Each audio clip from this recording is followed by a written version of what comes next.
Hey there, Aletheia Church. Good to see you guys. Hope you're doing well. I just want to spend a few minutes recapping my sermon from today in Judges chapter 8 and all of chapter 9, which was the story of Abimelech.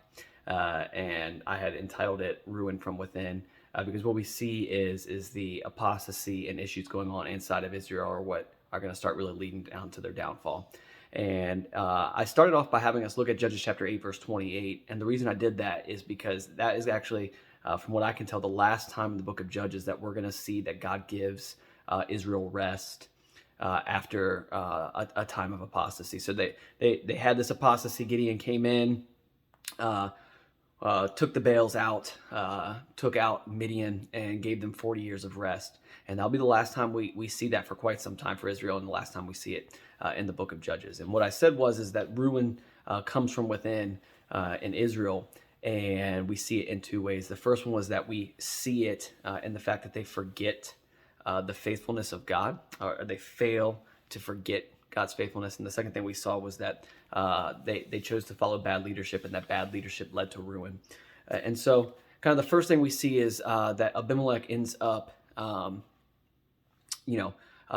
rising to power, but he rises to power because the moment that Gideon dies, it says that the nation of Israel did not remember the Lord their God. And we talked about what that meant, but it's a lot more than just like forgetting some facts about God. Like they actually turned to Baal Berith and started following him.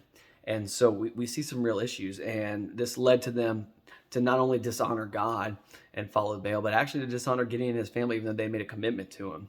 And so hopefully you guys will spend some time looking at Deuteronomy chapter 7, verses 9 through 11, talking about God's call to us to remember his faithfulness. But we talked about how a failure to remember God's faithfulness will always lead us to looking after other things to fill that void in our lives. And so I hope you guys will encourage one another in some ways that you fan the flame of remembering God's faithfulness in your own life, and maybe that will encourage others to do so.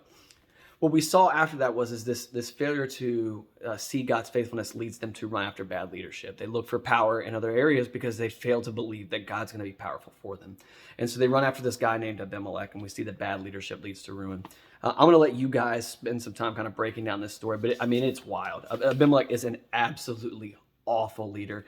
The leaders of Shechem are terrible people as well. And the story of what ends up happening is really, really sad. But the point we take away from all of this is that God demands his people examine their leaders and hold them to high standards.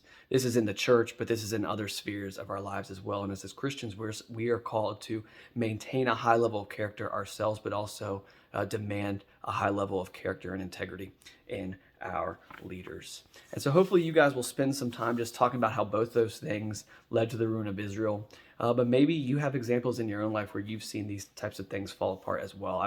I know quite a few, unfortunately, stories of churches that have fallen apart because of these very types of things, where they lose their first love running after the faithfulness of God and instead turn to leadership that's not godly, and it creates problems for them. So hope you guys will encourage one another on how you can be more faithful. I hope you have a great week. Go and be the church.